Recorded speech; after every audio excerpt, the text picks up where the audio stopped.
Welcome to Everyday Tarot, your daily dive into the divine wisdom of the tarot. I'm your host, Camille A. Saunders, healer, tarot enthusiast, and your local witch next door. And today I'm talking about the Nine of Swords.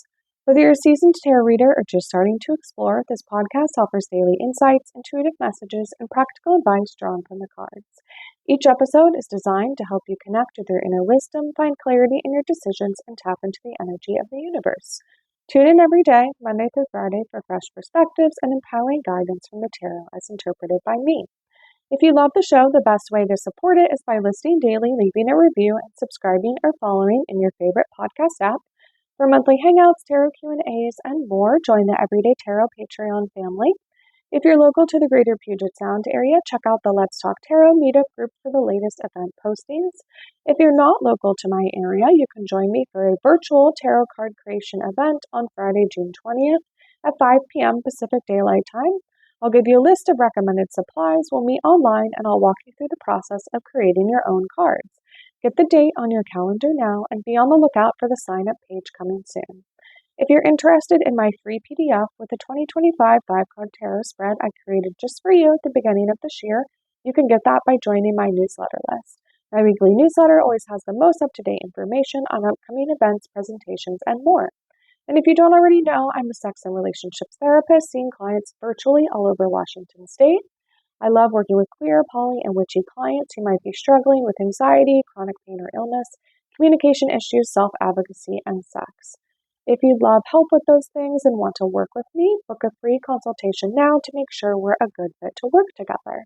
You can find the links for any of these offers, and the show notes are on my website, CamilleASaunders.com/everydaytarot, in addition to the images of the cards I pull on each episode.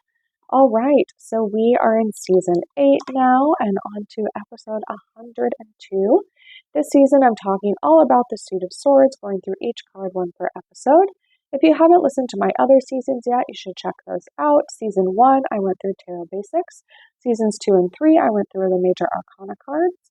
Season 4, I talked Tarot and Pop Culture. Season 5, I went through 13 Common Tarot spreads. Season 6, I went through the Suit of Wands. Season 7 was about the Suit of Pentacles. And like I said, we're here now in Season 8 talking about the Suit of Swords. If you want to hear an overview episode of the Suit of Swords, you can check out episode 37. And today we're talking about the Nine of Swords. So if you have a tarot deck, browse through it, see if you can find your Nine of Swords in there and look at the images and symbols on the card. So some common ones we see are anguish, death, decay, despair, distrust, and pain. So the decks I'm looking at today are the Anima Mundi Tarot deck by Megan Weirer-Lendon. On this card, there are 9 swords placed horizontally, with like the hilt on the left side and the sharp, end of the sword on the right. And then we see a vulture, like almost flying in with their feet, about to grasp that top sword. And if we think about vultures, right, they are, people see them as sort of creepy sometimes because they do eat dead things, roadkill or other stuff. So they're often like feasting on the dead in that way, which we can associate with that creepy, spooky vibe. But also they're very large birds. They're very cool to see in real life, in my opinion. But they do have this sort of like death and decay vibe to them as well. In the Therapist Who Tarot deck, prompts by Drea Bloom and images by Rebecca Bloom, we see sort of a circle here. We see a bunch of people of all different kind of colors and shapes and sizes. And then we see in front of them are placed like the 9 swords, with again the pointy part down and the hilt at the top. And then we also see these lines like above the people. And then it's almost like we're looking through a telescope or like a camera lens, because we only see this like circle surrounding it. So instead of taking up the whole, rectangular or square part of the card, it's only in the circle. And the colors are sort of yellow, mustardy, brown, and black. So very kind of like earthy tones. And the word associated with this card on this one is despair. The reflection questions on the back are asking who and what gives you energy, What do you know in your heart to be true, and what must you commit to no matter what? All right, and then finally, we're looking at the Sacerdote Tarot deck by Stasia Burrington. And on this card, we see a person. They are sort of clutching their head, almost like if you have a headache or you're feeling like pain or something really terrible has happened. Their eyes are cast down or closed. Their hair is like flowing across the card. And then we see these swords just sort of like tumbled in front of the card, and they're sort of all different shapes and sizes again. And then actually the person with their arms up on their head, we can see that they actually have swords tattooed on their forearms as well. And yeah, it looks like anguish, I would say, from that angle there. So in the Library of Esoterica, Tarot book by Taschen, they talk about that the Nine of Swords is all about guilt, worry, and victimization. The Nine of Swords demands we face our feelings of regret and obsession, encouraging us to face difficulties with open eyes and open minds. So again, sort of the opposite of what is being depicted in at least the Sastre Vito Tarot deck card, like closed eyes and seemingly, right, like they're gripping their head, like as if the mind is, feeling encumbered there. In the Tarot and Astrology book by Corinne Kenner, they talk about that the Nine of Swords is associated with Mars and Gemini. Mars is the planet of energy and aggression and the warlike nature. When they get associated with Gemini, he finds a whole arsenal of mental weaponry at his disposal. In Gemini, Mars doesn't play war games, he plays mind games. Fully armed with verbal and intellectual ammunition, Mars bombards his adversaries with a full battle array. He imprisons them in a tower of despair. He launches insults and criticism, harsh words, and wicked thoughts. He plants seeds of doubt. He'll try every tactic in turn, an unrelenting assault on the opponent of its choosing. And again, on the Sastre Vito Tarot deck, I do get this sort of like unrelenting aspect, right? There's all these swords, like 9 of them, they're coming at you. It says in the Nine of Swords, Mars' hapless target happens to be a young woman. She often sits upright in a bed and tries to clear her mind, but she can't sleep while her thoughts race through enemy territory. There's a fine line between love and hate, and this card's link to the Gemini lovers reminds us the former's friends and confidants can make the cruelest opponents. They know our weaknesses, and sometimes they are willing to exploit them. The Nine of Swords connection to the Magician card also reminds us of Mercury's shadow side, in which the trickster god took a perverse pleasure in undermining those who trusted him. The Golden Dawn designers of this card called it the Lord of Despair and Cruelty because it illustrates the brutal effect of mental assault under the cover of darkness.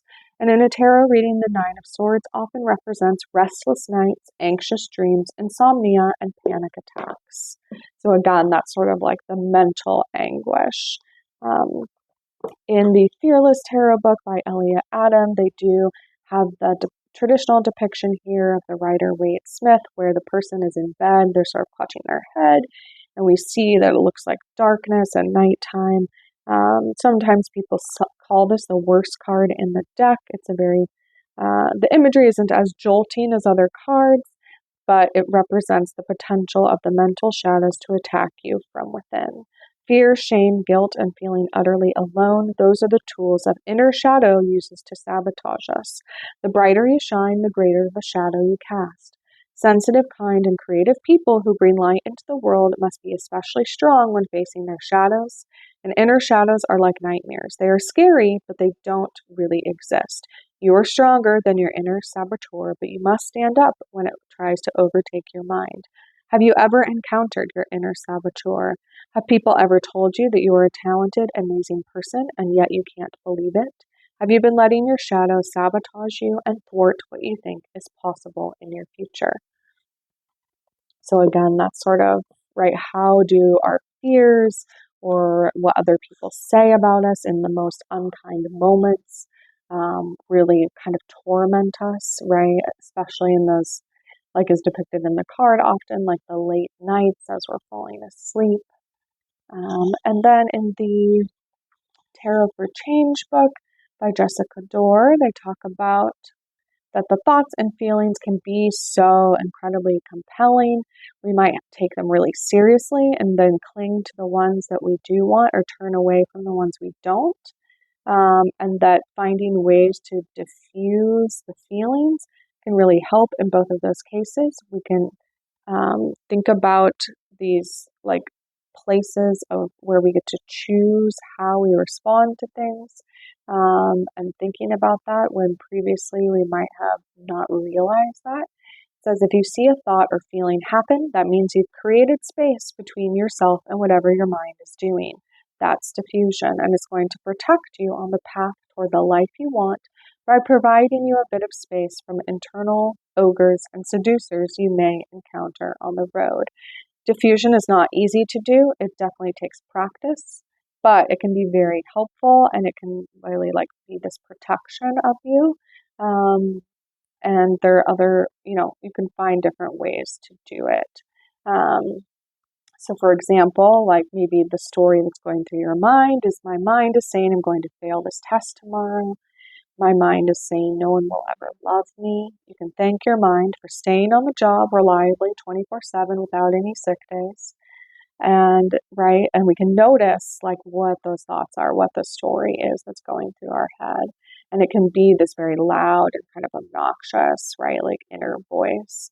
And it's trying to do that, right, often because it's trying to protect us. So, right, we can tell our mind like, hey, it's okay to take a break. I appreciate you and what you've done for me and trying to protect me, but I can take it from here, right? I am now the adult in the situation. We're not in that traumatic situation anymore.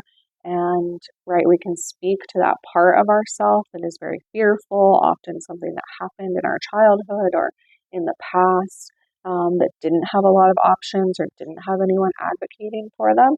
And we can tell that part of ourselves to like, okay, thank you, right? You were very helpful and I can take it from here, right?